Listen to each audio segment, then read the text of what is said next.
The question in my mind is, how do you create or relaunch a highly profitable and successful 6 to 7 figure business? With so much conflicting advice about the best ways to start and grow your business, how do you get it right the first time? I want to help entrepreneurs make a real difference and navigate the messy world of startup or relaunch. My name is John North, and this is the Startup Secrets for Entrepreneur Show. Join me today when we dig deep with our guests and get you the best blueprint so you can fast track your own business. This episode is sponsored by Evolvepreneur.app, your all-in-one online business system. Make sure you subscribe for future episodes at startupsecrets.show right now. So let's get into today's episode.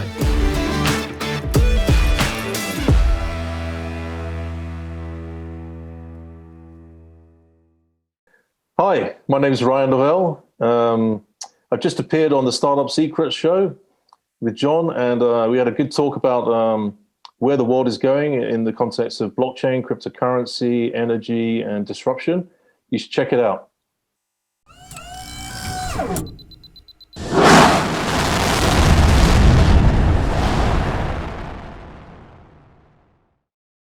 Today's special guest is Ryan Lavelle, who's a technology entrepreneur. So that's an interesting kind of mix, but that's the way it is nowadays. So welcome, Ryan, to the show. Welcome, John. It's a pleasure to be here. Cool. So you're currently in South Africa, I understand. So and you sort of move around a bit. So obviously you see a lot of the differences in countries and things like that over time. So I think that's probably good for an entrepreneur. I think it gives them a much better understanding of what's going on in the world. No, absolutely. I do have quite a diverse background. My start in life was a software programmer. Always had a great passion for code. And as a kid, I used to write games, so I started really working very, very young, like around 14. Right. And I'd sit very, very late at night in my best buddy's bedroom coding away. And so that was my passion. But, just because of the nature of my education, I didn't get all the right qualifications to go into computer science. So I took my second choice, which was electronic engineering. And, part of the course was very kind of code, digital software. But a lot of it was heavy, power systems and circuits and digital stuff. How stuff works. How stuff works. So I have an engineering mind, mm-hmm. And that sort of carried me well into my future software career. Started out working at Paribas, 20 years in banking, and I went through a variety of different roles, programming, project management, consulting, freelance consulting, until I encountered blockchain. And like a lot of people, I got the bug, and the rest is history. Right. Yeah, I was in banking for 12 years, but I was more client facing and lending and stuff like that. So there's so many different avenues of banking. I was nearly ended up in one of the banking data centers. I'm glad I didn't probably go there. That would have probably been a fairly boring job, I reckon. So I was always working in front office with traders and the cutting edge people, yeah. sort of trying to keep them under control. Which I don't think ever works anyway, right? So, what have you been doing lately? What sort of things are you involved in to kind of get you under the technology? Yeah, so I've been through a bit of a tortuous journey the last few years. To be honest, the sort of first foray into startup life was a company called Lancor Scientific, which is I was not a founder of that business. I joined quite late in the process. And they had developed a very exciting, revolutionary new technology for cancer screening. It was kind of a miniature device that could, in principle, scan for multiple cancers in almost real time, like under a minute. Diagnostic grade accuracy. Mm. And this was, revolutionary, game-changing potential. But the commercial setup of the company is very complex. There are a lot of players involved, a lot of, let's say, Byzantine relationships with inventors and licensing the IP that made the tech possible, and let's say things just didn't work out with that company, sadly. But I learned a lot. I learned a lot about emerging technologies. We built our own blockchain platform. We started to build a blockchain platform for the cancer screening service. So I learned about tokenomics, and I started to marry the concepts of what became Mpowa. Basically, is the notion that we can use these technologies to make hitherto, should we say, intractable technologies and business models possible and feasible that weren't before. So Mpowa is what I'm doing now. My own company, which I founded in 2019, with one of the guys that was also involved in Lancor. We started Mpowa, and it's been through a 2-year labor of love, let's call it, to get where we're about to be. I think it has to be in technology. So, I mean, I think one of the things that people don't quite understand with blockchain is that that's not crypto, right? It's No. and it's a game changer in some respects. And I think part of maybe you can explain it better than I can, but basically it's a very secure way of communicating between essentially two people or two pieces of information, right? So it's a really game changer in so many different businesses and like wearable technology and all sorts of things, isn't it? Yes. Well, DLT, distributed ledger technology, aka blockchain, is really it's indeed a new way of storing and exchanging information in a trustless environment. So, the fact that the first well-known use case for blockchain it happened to be money, Bitcoin, isn't a good place to start, right? If you can protect money. Absolutely, yeah. I mean, and it is still, it's proven to be robust and, it works. So, to the extent that, central banks are now copying the technology and using it to, having fought it, they say that all knowledge passes through 3 phases. It's very applicable in this case, right? First, it's ignored, then it's violently opposed, then it's accepted. And then accepted as normal. Right, so, yeah. And I mean, they reckon. I mean, I watched a documentary a couple of weeks ago actually, and it opened my eyes up because half the stuff I didn't even know, like explaining crypto and blockchain and how the world's going to change. And one of the things it was talking about was that the internet could become completely different in terms of the way it works, because rather than having this internet the way it is now, it's a private internet almost. You're communicating between centralized sources, and they reckon the likes of Amazon, Facebook, all those guys could suffer dramatically from it because they could be cut out of the picture altogether. Let's say that we're having a bit of a tussle with big tech, and that's really what the crypto sphere is about for me personally. What it means is it's a technology-driven struggle. It's the same struggle we've been going through, for thousands of years actually as a civilization. It's manifesting in different ways, right? Yep. So the political struggle for sovereignty and for independence and human rights, it's the same battle we see going on in cryptography, the same battle we see going on in technology with blockchain and money. Because I think the biggest problem with the internet was that originally it was opened up to be accessible to everybody, and anybody could be anybody. But the reality is that there's only one eBay, there's only one Facebook, there's only one Amazon. It's not like there's a secondary competitor in any of those markets. So they've owned those markets so substantially that it's not a free market in that situation anymore, and those big players won't let people come into that market anyway, right? That's how it's been so far. We hope as Mpowa to lead the charge on a bit of disruption in different domains across many sort of aspects of this. A lot of people have been building pillars. The foundations have been building up. But we're excited about where things are going. We see decentralized finance is starting to really have an impact. Disrupting the banks. Fintech, and now we're starting to see this happening in other let's say industry monopolies like energy, water, purification. We're seeing a mass scale decentralization, democratization of multiple industries, which is being enabled by the sort of fine-grained control and monitoring and oversight that you can do with these platforms. So the reality is like that means that particular, let's say electricity is safer because it's less prone to hacking, right? You can't get in there as easily as you could perhaps today and cause havoc. Yes, I think grid infrastructures in general are a 19th century idea, and it's a similar mindset you see with banking. Centralize everything. Well, actually, a more resilient, more stable, more democratic, and therefore freer, and safer model is decentralized. Mini grids, microgrids, where people take care of their own communities, their own needs, through services like ours, and there are many other people doing things with solar and different solutions. But that's essentially the concept. Is give power back to people to solve their own problems, through these platforms.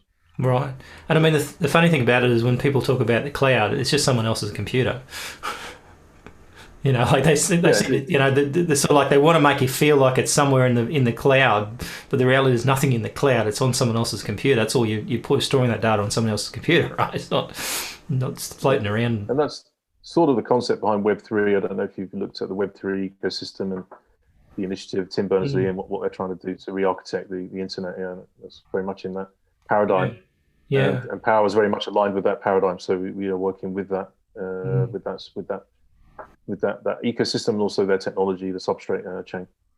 Yeah. So where do you see it going in the next, say, 10 years? Or do you see this as, obviously, anybody can kind of tell, like you said, suddenly it's become adopted. If banks are spending money on it, then you can see that. And will they try and control it somehow, like they could try and control everything else? That's going to be the game, isn't it? They try to use their financial power and their political power to, to ban anyone and anything that's not doing anything they don't control. And the whole point of this technology and this revolution is to do the opposite. It's to stop centralized control. This is the essence of a decentralized autonomous organization. A DAO is that it's to build an automated company that is running as a network with a sort of governance around it and a transparency that is kind of new in the world. And that's what attracts me. It's the kind of end game of this struggle is to implement DAOs for everything. So we talk about healthcare, we talk about medical. AI in particular must be run through DAOs because it's so threatening to society. So we must have transparency and governance and constitutions and voting on what these systems are doing, because they're in the public interest. And I guess it's a bit like open source, right? I mean, the funny thing about where you find this kind of scenario where there's have all this privacy conversations, all that sort of stuff, is that open source software is probably the most reliable and the safest, because the reality is everybody has access to it, so they can, it's much more robust than a closed system where you don't have that oversight really. You do, no one's testing it to the extent of that, is it? Absolutely, and to the extent we can, we embrace those principles too. We'll work with open source where and when we can. Obviously, we're a business, so the parts of our product and our technology stack that have to stay proprietary. Absolutely. I mean, you've got to keep your secret sauce, right? IP. You can't raise funding otherwise. Otherwise, you steal it. Money, sadly, still we're not living in a utopia yet. So that's right. But it's always it's an 80-20 rule, isn't it? Better to work with as much as you can where the community is maintaining it and building it, because that gives you a competitive advantage anyway.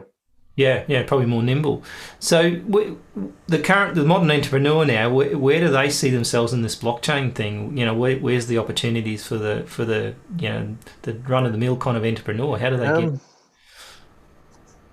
Yeah, I think there are masses of opportunities. I think DeFi in particular has really taken off. So I don't know if you heard of the London Real initiative of. I've seen a little bit of it. Ryan.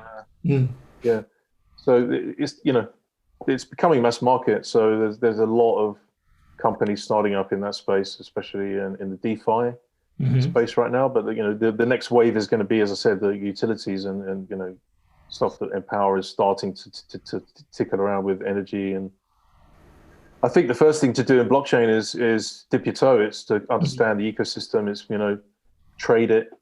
Go lose some money, because everyone does. Make some mistakes. Go buy some crypto and see how it goes. Okay. Got that wrong. Yeah. So you got to learn by doing, right? Because it is still quite new. But research, learn. Sign up to newsletters, buy a few tokens. Attend events. There's so much going on in the crypto sphere, online, in the media, and there's new developments all the time. So. Yeah, just get involved. That's my advice. Like everything in life, learn by doing. Do you want simple and effective ways to get started that don't cost a fortune in time and money? Discover the best steps for each strategy we teach and the most important areas to focus on, and even to connect with your best customers and grow an online community. Grab your free copy of Startup Secrets for Entrepreneurs at startupsecrets.show. Yeah, and it makes sense. Like, start now, and so by the time you get to a point where you may want to try something, at least you've got some background knowledge about it. You can understand how it works, and not realize that blockchain isn't necessarily crypto. It's just the technology that underlines it. So, as you said, it's got some huge potential. Yeah, it's lots of toolkits out there. There's lots of online, free learning materials that people can pick up and play with stuff and create smart contracts. And you know, people are often intimidated by software and coding, and I don't really understand that because I'm a kind of perennial tinkerer, so I've always had either a screwdriver or a keyboard. Pull something apart, right? Just do it. It's not. And create something beautiful and sit with your kids. Teach your kids how to do it, and through doing that, through sitting with your kids and teaching them something, you learn something. It makes it fun. All right, makes sense. Cool. So what's in store for you for next year? Like, what's the plan? I've got some crazy plans. Okay, let's hear them then. We could disclose some of it because it's still work in progress. But I'm hopeful and optimistic that we do it. Basically, where we stand now, we've just joined the X Prize. I don't know if you've heard of that competition. It's set up by the Musk Foundation to see who can be the winners in decarbonisation.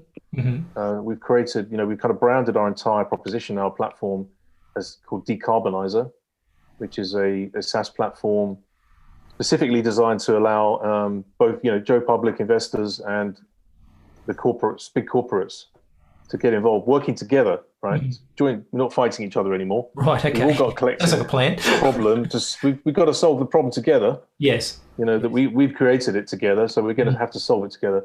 So the idea is we're creating a kind of gamified competitive platform, which enables companies and consumers to work together, funding projects, which have an underlying essence, a theme around decarbonisation and SDG impact, cleaning up the environment, implementing new technologies at scale. So this is what we're working on as a company and a product. But let's say the launch strategy around this is quite ambitious because we want to do things at scale. So I've got a number of token launches planned, fund our grand vision. We're at the stage of MVP now, and then the plan is end of this year. We want to launch a festival called the Reboot Festival, which will be here in Cape Town. I'm in discussions about it now with the City of Cape Town and the local security company that run public events to get this off the ground. The idea is kind of a trade show, so we have a lot of technology companies presenting their solutions, and some of them are really quite amazing. And then we'll have presentations and talks, and be a cultural event during the day, and in the evening it will be just a full-on party, and just we try and cheer everyone up a bit because it's been a hard time, hasn't it? COVID. Yeah, I think that people need a massive party to get things moving, particularly for next year. I reckon it's like 2 years of this is enough. That's it. So this idea was kind of channeled to me a couple of years ago. I had a dream basically at 4 o'clock in the morning. Yep. At the first kickoff of the company, I was in Spain with my team. And I just woke up in the night with this idea. I've got to do this. The only way we can tell the world about what they need to do to get on board this transition is to do big events like this. So that was where the attract idea attention. Attract attention at scale. Yeah, makes sense. And I think, as you said, if you've got the opportunity to be able to change the way things work, that things operate for the better, that's a good thing. So in terms of blockchain versus cryptocurrency, is there, there's a lot of stuff about the power that like crypto has to use and the environmental damage of processing. Is blockchain like that, or is that much more an efficient way of doing things? It is. It is an artifact of the way the technology works. So you got to think of civilizations of going in stages of evolution, right? Platforms. We had coal power. We used to chop trees, and then we went to coal, then we went to oil, then we went to nuclear. So this steady increase in the energy flux density of a society is what's underlying progress. So you can't fight back against progress. We have to solve the problems that come with it. Yes. So in this, you just start turning off power stations, right? Which they do. This is what some people want. The radical environmentalists will have us back in that kind of situation. So-called, what do you call it? Like some kind of equilibrium that doesn't really exist. It's artificial. Yeah. So we've got to go forward, and the way forward is to decarbonize the crypto industry, right? So the Energy Web Foundation, who we're working with and partnering with in the background, we're just about to launch a proof of concept with them to launch a green token, which we can prove now is being mined on green infrastructure. Gotcha. Of which our first pilot project is going to be here in Port Elizabeth, South Africa. We're going to build a data center with local partners that is running on the latest and greatest green energy systems. I can't fully disclose those technologies yet because they're so disruptive. But let's just say it's going to be a game changer for the world when it comes out. So very excited about that. And I think at the end of the day, like the big players in the marketplace, supposed the people that create, sell coal and have power stations and all that sort of stuff, they have to be worried that, people are starting to run their own essential power stations and their own own businesses because they've got the roof space for solar for starters. So it's kind of like you think they got the writing on the wall, but I think in most industries it's the same thing. Those incumbents don't see it coming.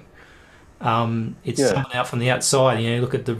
It's like the same as it was in banking, right? I mean, so much dodginess going on. Everyone's complaining about crypto being money laundering and corrupt and blah blah. But you look at where most money laundering goes on; it's in the main banking system. Yeah, the banks are doing it.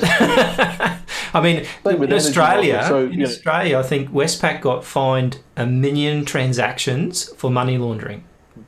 So a major bank, they weren't doing it, but they failed to notice it. Well, I was working at ING for 4 years as a consultant, and just after I left, they got fined 750 million. Now, I'm not taking responsibility for that. Yes. No, not now. And ING is a good bank. It's one of the good ones. So it's systemic, and the issue is because there's a lack of transparency. Yeah. So we have to, these industries have to look in the mirror, and when people like us come along and disrupt, they have to see that as an opportunity to change the way they're doing business and work with us, not against us. Yeah, exactly. And I think, as you say, it just takes some time to realise that you can't hold back the tide. So sooner or later they're going to get caught by it. So they have to sort of start changing, or they lose, they drown. Yeah, well, I was just literally 2 days ago reading the story about Blockbuster and Netflix, and there was a point at which Blockbuster could have merged with Netflix, and they could have joined forces, right? Yep. And gone on to be, and survived and been an even better company, right? Yeah. But they were arrogant and they said no, and they turned it down, and Netflix wiped them out. And apparently, I watched a couple of specials on that, and one of them was apparently Netflix was on the verge of collapse because Blockbuster had decided to copy them, and they were basically doing online rentals and stuff like that, but they didn't quite understand how to do it. And then Blockbuster decided to go back to retail. So they had a new CEO. They fired the founding CEO and they brought a new CEO in, and they said, let's go back to retail. Retail is the future, and stopped the online business. And Netflix was just about a month off bankruptcy. And it's almost so close. They were trying to drive them out of bankruptcy, to drive them into bankruptcy. They didn't think they'd won, and then they changed direction, and it saved Netflix. And now to this day, they've lost because they thought retail. It's kind of like, the car crash test, example of what's wrong with capitalism, what's wrong with our model, right? Yeah. Why do companies do this to each other? But we're both, got a role to play in the market. There should be fair competition, and we should work together to the common good. I'm not trying to be socialist, but that's bad, because now you've lost the creativity of two companies, and what happened to all the employees of Blockbuster? They probably went off and did something else. Yeah, exactly. And I think there's an opportunity, but I think egos have a lot to play with that, and I think they get to a point. Apparently, I think in the Netflix story, I'm not sure which way around it was, but I think the Blockbuster CEO sent the Netflix CEO a kitchen sink, a physical chip-image kitchen sink, and said, we're going to throw everything at you, including the kitchen sink. Yeah. So that was a declaration of war. Women in business, I'm not saying that women are going to solve everything, but perhaps a little bit less ego somewhere. And aggression might work, yeah, exactly. So, and I think in some respects, when you look globally about some of the countries that have managed to get through the pandemic, you find that some of the countries that women leaders were running the show, they were a lot more even-handed, and I think came out of it better than some of the male sort of egos where they kind of just tried to ignore it or tried to cover it up. In some it's hard for a male entrepreneur to admit that, but I can I think so. So how does people get in touch with you and they want to sort of learn a bit more about you and what you do? What's the best place to go? Certainly. So our company website is www.mpowa.io. We also have a sister site called Decarbonizer with a Z. .app. Yeah. And I'm freely available on LinkedIn, Ryan Lavelle. Come find me, connect. I'm an open door, so I'd love to talk to any of your listeners. Fantastic. So really appreciate you coming on and talking about this the complex world of blockchain and crypto and stuff like that. And I'm sure that and maybe in a couple of years' time we'll have a more interesting story to talk about. So really appreciate your time, Ryan, to coming, and we'll put up the links on our chat as well in terms of what we've got, and people can have a look at it. So thank you so much. Thank you, John, and best wishes to everyone, and especially your listeners and viewers. Stay happy and healthy. That's a wrap on another awesome episode for the Startup Secret Show for entrepreneurs. Just before you go, if you like this episode, we'd be very grateful for a 5-star review. Please also consider recommending the show to a friend or two. Make sure you subscribe for future episodes at startupsecrets.show right now. Until next time, if you're an entrepreneur, make a start on your next great business idea today.